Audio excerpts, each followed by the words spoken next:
La ilaha illallah. Dina ilmu kewalian caritana eta cai teh akan ngomong cai ngomong lamun cai di ember, cai di sumur, cai di empang, cai di kali, cai di keran, lele jelema mantes ngising cai ngomong, hei kadieu ayo kadieu aing ditugaskeun jang ngabersihan sia aya nu dadabul ku taneuh ku bobolokot ku sagala rupa kotoran cai teh ngomong di kali kadieu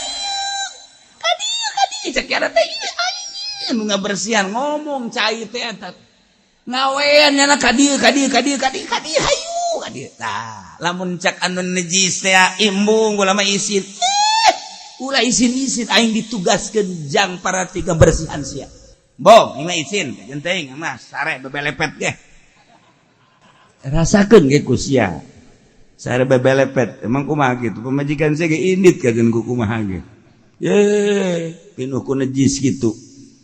Nah, ulah-ulah ku najis. Koromod. Geus, pamajikan. Geus kieu bae. Ih, si kakak. Mun kunaon? Amban lain deui cenah teh. Sarua ieu jeung sia. Mun sia seungit karak aing seungit. Aing bau sia mah bau, atuh bau jeung bau mah tah mah ngaranna nyetel. Aing ngomong. Tah ieu cai teh ngawean eta keur carita bahasa zahir horenganan di wali teh aya kesejukan aya cai di jero hatena teh aya caian ilmu makrifat eta cai ketika ilmu makrifat ngaranna hikmah dikaluarkeun sanajan ku kumaha ge tetep bae jelema ngarasa sejuk bae sebab naon caina bening caina bersih makrifatullah wa rasul. Ketika eta teh digambarkeun cai ilmu makrifat ketika dikaluarkeun hikmahna kabeh jelema ngarasa sejuk, ngarasa tentrem, ngarasa ngeunaheun dicarekan, ngarasa ngeunaheun dicarekanana, ditiupan ngarasa ngeunaheun ditiupanana. Deuk kumaha bae sebab nu kaluar teh cai herang.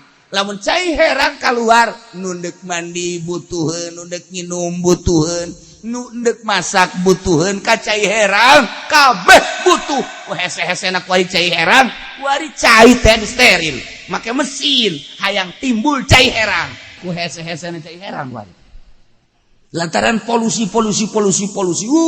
baheula di sawah urang nginum cai sawah ge aman bae baheula ti urut kitu kebo eta ngeunah bae lantaran eueuh polusi kuari coba-coba urang. Nah ialah kesejukan batin para wali Allah aya makrifatan disebut hikmah eta teh bagaikan cai nyana teh ngawean ka dieu caging mah teh ka dieu hayu urang bebersih dumatek bebersih kudu dicai bebersih enggak di akhirat tolong kiai dulu kan buka dakwah ya. Kan saya juga pernah ngundang kiai yang waktu itu bayarnya kecil balik lagi kan kiai. Jangan banyak omong lu. Tolongin gua nih. Ngomong teh cai. Cai teh ngomong Masya Allah Karim. Ngan teu kadenge ku urang. Okos aya manuk merak keur nyabutan buluna. Dicabutan. Buluna dicabutan. Datang beberapa hewan nu ngomong manuk beo rak kunaon eta bulu dicabutan ieu cenah cekna ngabahayakeun hei maneh teh terkenal di dunia dengan keindahan bulu maneh ketika maneh disapa ku manusia ngajerebebeg jelema tersenyum bagus amat buluna merak. Ketika maneh lempang bulu dijerebebengkeun kabeh ngerasa senang geuleuh bulu maneh justru cek cenah ieu dicabutan teh lantaran teu eureun-eureun ketika kapanggih jeung jelema kula ngajerebengkeun bulu ketika jelema makin ngalem kakula makin dijerebengkeun horenganan ieu teh ngabahayakeun kula hayang kapanggih jeung jati diri kaula nu mantak dicabutan bulu kula. Nah cak manuk beuk sia teh ku bodoh-bodoh bebeja ka manuk-manuk sejedoy tuh aya manuk tuh merak keur jabutan buluna sakitu bagusna sakitu indahna ieu terkenal nanya teh aku kaindahan buluna ku ari keur dicabutan daratang kabeh kadenya kunaon ngaku naon kana sia hook eta hook henteu aing mah nyaho jati diri aing cabutan munyan. Nah ku ari tuh manuk merak geus gundul geus teu bisa ngejar bebeng. Tuh manuk merak bloon geus teu bisa ngejar bebeng. Tuh manuk merak bodoh geus teu bisa ngejar bebeng. Ditanya deui cek beo teh kok kitu amat. Ieu lah asli ka aing. Aslina aing keur menikmati hirup. Ngeunaheun ku ari hirup lantaran jelema geus teu melu ka aing-aingan sakadar jeung Gusti Allah hungkul. Hirup boga kanikmatan ketika teu boga bulu. Keur aya bulu, aing diriung-riung jelema bae. Dipuji-puji jelema jeung aing naga hayang kapuji. Ku hari aing geus senang ka Gusti Allah. Eta manuk merak ngomong. Manuk merak ngomong. Matak asup lamun jelema ngajerebengkeun bulu eta ngaranna Kiai Merak nu kos. Merak eta nu kos kitu ngaranna. Satungtungnyana asa aing. Hei. Eta mah hebatnya sabulna. Aing kan. Oh, hebat kan? Aing satungtung kos kitu kana raka cak manuk merak. Ku ari aing geus nikmat, geus bulu. Geus jelema, merak gundul. Asal kapanggih jeung merak gundul. Geus tah. Ku sebab ku ari geus teu dianggap nyana ka Allah bae. Mantep orang hirup. Tanu mantak satungtung orang boga bulu ku jelema bakalna ieu dipuji-puji bae urang senang kana pamujina bahaya nu mantak jelema diorbitkeun dina kori ngorbitkeun suara jeung makharijul hurufna neraka ceramah nyana teh keur ngaorbitkeun kemonesan nyana dina hukum jeung kehebatan nyana jahanam. Bukan wau ka Allah masalah. Lamun geus ditoler-toler teh, merak gundul. Merak gundul karak. Lamun geus kiai geus teu ngajerebengkeun buluna ka karak. Nu sugih teu ngajerebengkeun buluna ka karak. Pejabat geus teu ngajerebengkeun buluna ka karak. Hiji, Allah bulu mah bulu bae, tapi ulah maelu ku bulu. Ka Allah. Eta kan bahasa merak lain lalagaan. Ku hese-hese cak manuk merak teh aing teh ieu hese jasa lantaran pujian-pujian ti jelema lain lalagaan maka ku lantaran kos kitu ku aing dicabutan urang kudu berani nyabutan bulu nu aya di awak urang demi untuk ma'rifatullah wa rasul. Lamun encan nyabutan bulu moal bisa kajen kumaha ge wauh jeung Allah. Sebab sapopoe urang kapanggih jeung jelema waduh kiai pinter amat irung bekah. Waduh, baju pendi gagah amat. Saya teak. Enggak, jahanamna ge kerakna deui eta mah. Jahanamna ge kerakna deui, belah dituun kerak naon teh kadinya. Asal asal geus gitu. Asal kiai dipuji buat saya teh ya. Eta bulu teh ngabahayakeun. Cabutan bulu kena wauh ka Allah. Lamun geus dicabutan karak jelema geus eueuh anu mandang mantah ku waliullah mah leuleuweungan heula geus leuleuweungan heula geus teu dianggap ku jelema karak dibere ku Gusti Allah ilmu marifat ketika geus aya ilmu marifat balik deui teh mah bulu mah sapada dicabutan doang engke mah manuk merak ge kembali deui nyana geus teu nganggap ka bulu karak di dieu leuwih hebat merak nu ieu jeung merak nu itu lain deui nu itu ngajerebengkeun hayang kalem nyana mah geus ngajerebengkeun geus teu nganggap ka bulu sebab pernah dicabutan ku sorangan.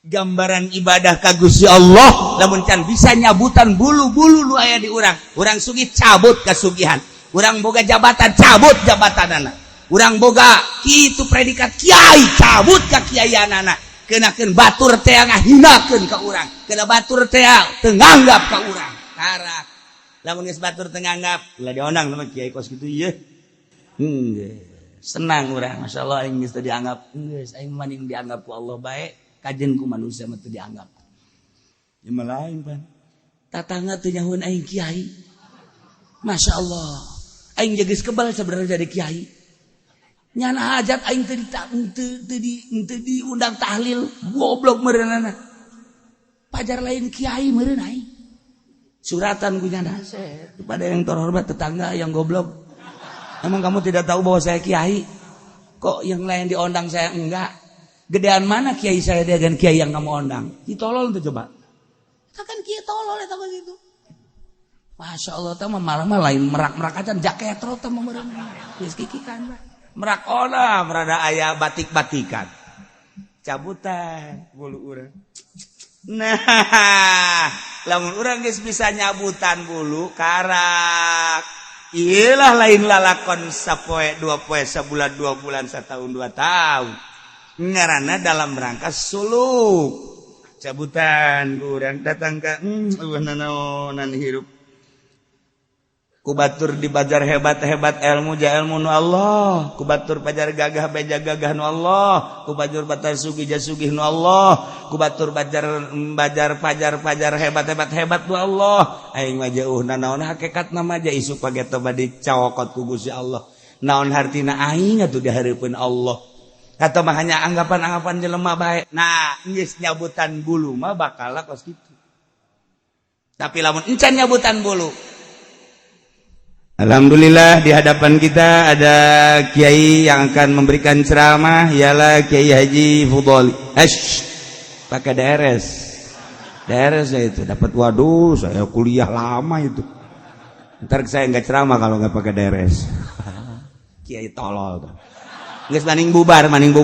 Bubar geus ulah didengekeun tah geus. Bulu mah diterap-terapkeun malah malin merak-merak acan ieu mah. Tuh, mantap aya bahasa manuk meraku kunjungan. Tak iyalah. Urang kudu bisa jabutan bulu. Engke geus wau jati diri urang ka Gusti Allah kakarak di dieu boga hikmah. Lamun urang geus jadi berhikmat, ibaratna cai bersih. Ketika cai bersih kan ngomong cai, kadieu. Mantap hubul kholqi, cinta makhluk. Cuman cinta makhlukna lain hayang dibere, lain hayang dipuji. Hubul kholqi cinta ka makhluk teh li irsyadihim wa li ikhrajihim an zulumatit tabai ila anwari arwahihim. Jadi nyana teh resep ka makhluk teh deuk dituduhkeun bisi can nyahoreun wudu, can nyahoreun salat. Bisi can nyahoreun ka Allah li irsyadihim wa li ikhrajihim an zulumatit tabaihim. Ieu perwatakan anu jahat anu jore di awak maneh haye kade urang bersihan hanya nu boga makrifat nu boga hikmah anu caina bersih lah anu bisa ngabersihan watak-watak anu salalah ila anwari arwahihim supaya rohna cekas sakumaha aslina baheula nah ngararomong ngorenganan masyaallah karim ulah disangka henteu ngomong. Ieu batu-batu ngomong, kayu-kayu ngomong, sakumaha Kangjeng. Kangjeng teh kan disapa ku batu. Assalamualaikum ya Rasulullah. Batu salam. Kayu tangkal korma ka Kangjeng Nabi assalamualaikum ya Rasulullah. Onta ka Kangjeng mah. Assalamualaikum ya Rasul. Mau ka Kangjeng Rasul. Assalamualaikum ya Rasulullah. Ya Allah ya Rabb. Ih, geus buku jin ka Kangjeng Nabi mah. Assalamualaikum ya Rasulullah. Mentek aya di Al-Qur'an surat jin. Nah, ieu teh hayang dibere penerangan, diutus kita nyampekeun baliguan walau aya. Tah, kos kitu mentek haji pendek ge kamari aya nu gaib dan gitu. Bebe aja.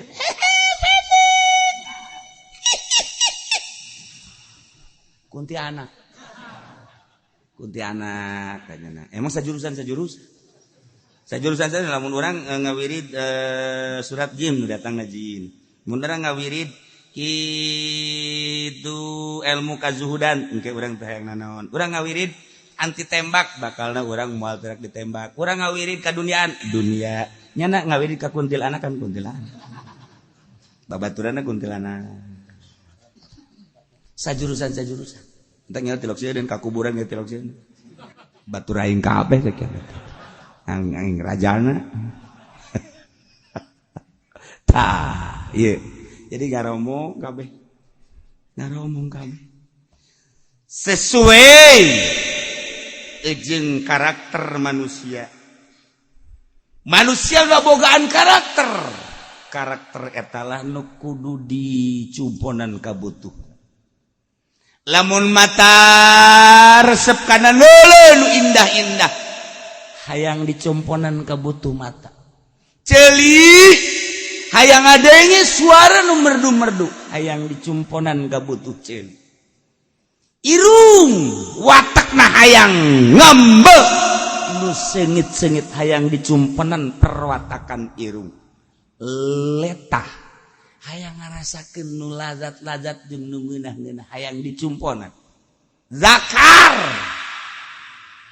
asal hudang hayang dicumponan ngomongnya jangan kau biarkan aku jangan lagi ngomong sarua bae eta udah pajar teu ngomong eta kos kitu ngomong suku leungeun ngomong kabeh sesuai jeung kebutuhan-kebutuhanana nu mantap urang teh sapopoe teh neangan jang nyumponan kabutuh kanyahoankan gerage ulah waka ilmu makrifat ilmu pasti bae heula cek Imam Ghazali engke kadituna bakal ngajaokeun ilmu makrifat jelema bakal neangan naon nu dibutuhkeun ku nyana bakal ngadeuketan nu bisa nyumponan kana kabutuhnyana sebab ketika jelema lapar berarti butuh dahar neangan nyana restoran neangan nyana warung nasi warteg hayang minum neangan nyana di mana kafe hayang kopi misalnya hayang teh misalnya dan lain-lain sebagainya nyana neangan jang kebutuhan nyana nah ketika hayang kawewe nyana ge neangan bae di mana ieu nu bisa di mas kawinan terus eta mah menormalkeun nu teu normal di mana aing kudu meuli mulai geus teu normal geus aduh duit tangan ge aya 50.000 bah berarti si mbak bisa dikredit eta mah kos kitu ya 1 kali paket 3 kali bayar oh enggak apa-apa eta kan kebutuhan nah berarti kan geus kos kitu tah asal jelema karep asal jelema neangan kitu asal jelema neangan restoran lapar jelema neangan kafe berarti hayang nginum jelema neangan disesuaikeun jeung kabutuhnyana saha nu bisa nyumponan kabutuhnyana nyana tentrem berarti kiai lempang ka pemerintah berarti aya kabutuh kajian kumaha teh kudu dicaritakeun aya kabutuh 100% kajian kumaha. Ketika pemerintah datang ke kiai, adi sarua pemerintah ge aya kabutuh. Ka kiai teh aya kabutuh. Kabutuhna wallahu a'lam mungkin ai pemerintah endeu ka kiai mah endeu ngaji, oh masalah. Endeu ngaji mah atuh masalah. Mungkin bae minta nasihat, oh masalah ngaji keneh ngaranna.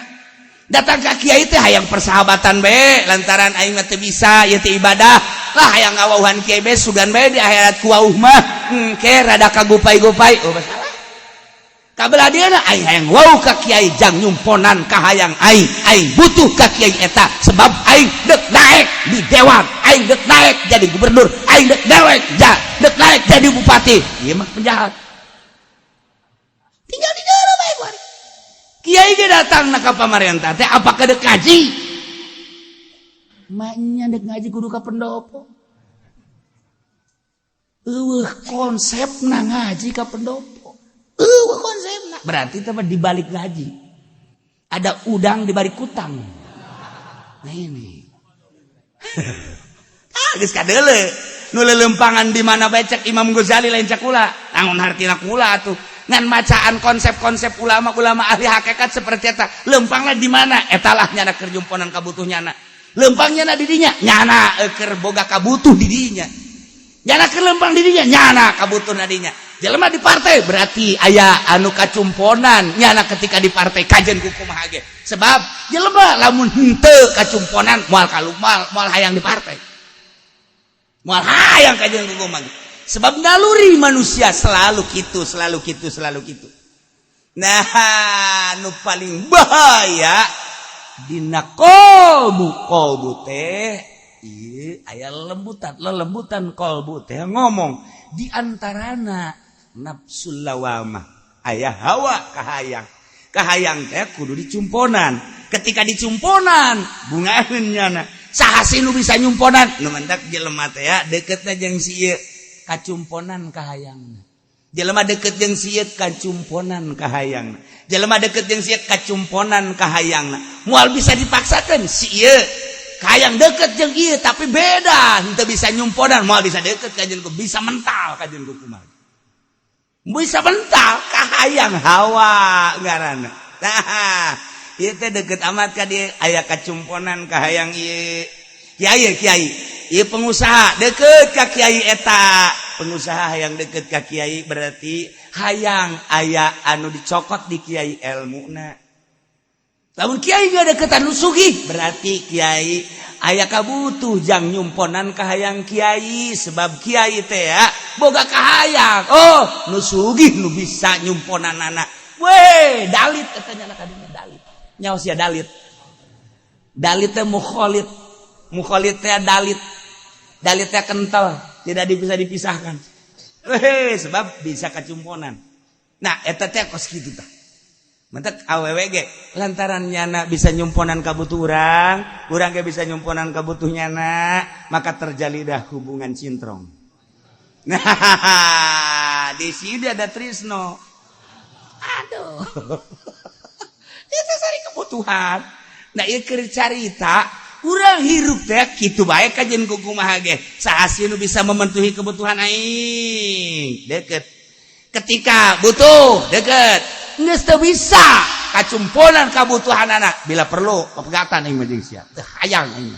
geus hayang wau guru tinggal guru babaturan tinggal babaturan teu hayang sebab naon geus teu kacumponan ka hayang aing nu mancak lamun lain lillah babaturan teh henteu karena Allah aya retakna bae kajen kumaha sebelah pihak teu karena Allah mah sebab aya kahayang kacumponan kabutuhna ketika teu kacumponan kabutuhna geusaan inu bahaya ketika kahayang diteruskan baik wari hayang jadi RT hayang jadi RW hayang jadi lurah belian jelema demi kahayang hayang jadi bupati belian hulu jelema demi kahayang hayang jadi gubernur belian jelema demi kahayang hayang jadi presiden belian hulu jelema inu bahaya demi kahayangna kumaha bae carana nu ngahalangan bodoh nu ngahalangan sikat inilah hawa lelembutan hate urang teh ngomong nginaheun mun aing jadi presiden kumaha bae carana jadi duit aya di aing kekuatanna dibeli ku aing polisi dibeli abri dibeli jeleban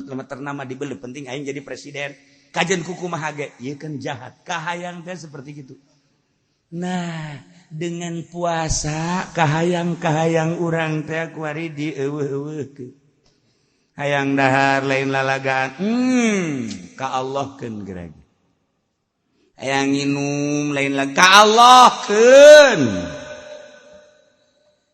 geus urang kuari mah nginum geus wani henteu dahar geus wani urang teu dahar jima ulah mending di ka Allahkeun heulanan sapira ti pajar datang ka magrib ta eta urang teh keur bojona kos kitu teh anggapan Gusti Allah lain lalagan aing nyaho kahayang sia sebenarnya sia lapar tapi nu dideuleu iwati keagungan aing masyaallah lain lalagan geus ku aing pokona we sia dihampura sakabeh dosa sia sebab sia geus nahan lapar lain lalagan aing nyaho sebenarnya sia hayang nginum kajen kumaha ge sia teh hayang nginum aing teh nyaho tapi sia demi aing wani sia henteu nginum nungguan maghrib malam manggis kieu bae jam angel jasa jam amoy ieu jam terek jam genep puter lain sia abah jam genep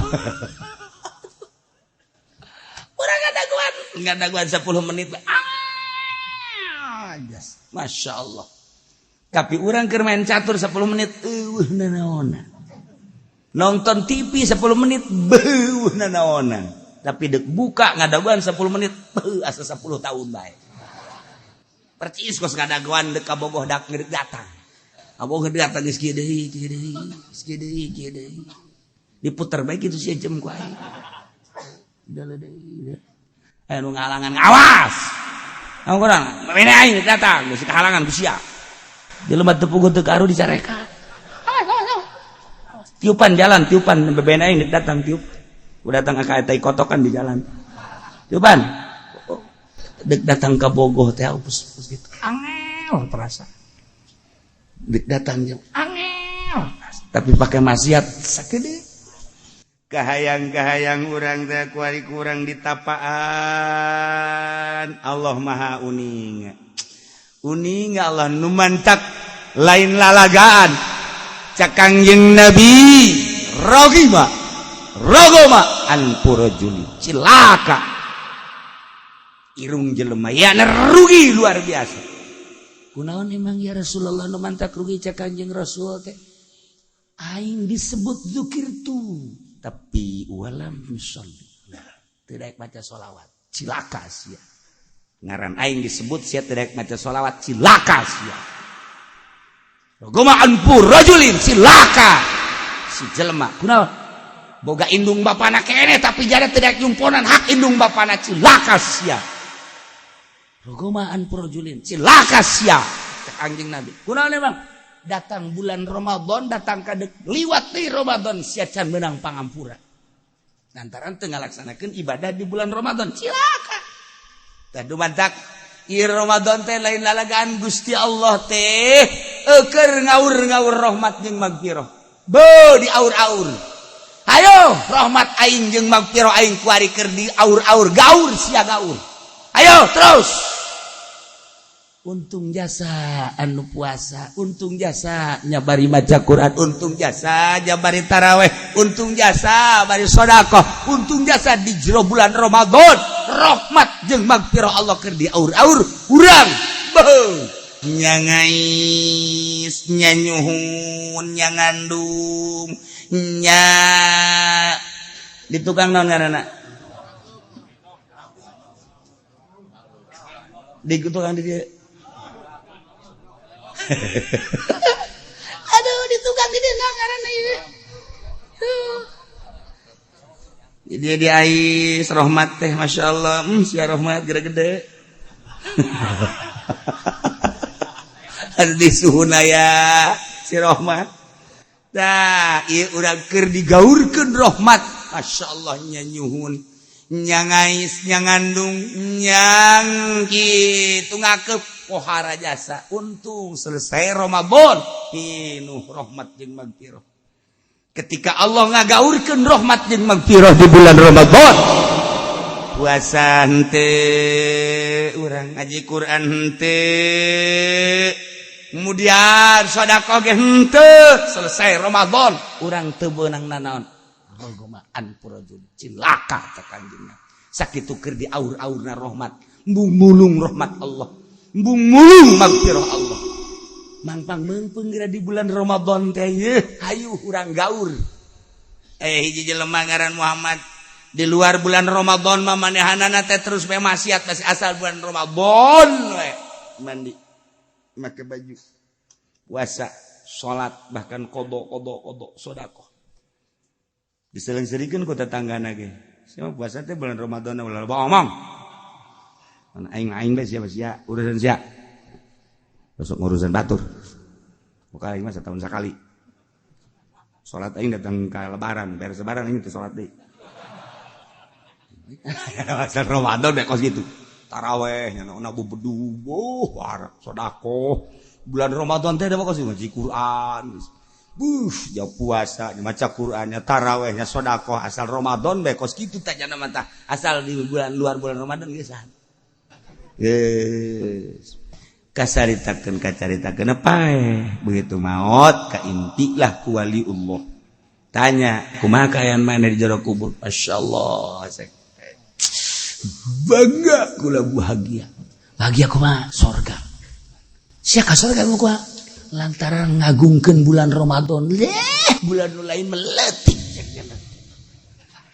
Letik bulan nu sejen mah kula mah Ramadan doang. Dipinuhan kula mah kodo segala rupa bulan Ramadan. Wah kula, wah jadi ahli surga. Masyaallah paingan diunggal lembur loba nu kos kitu.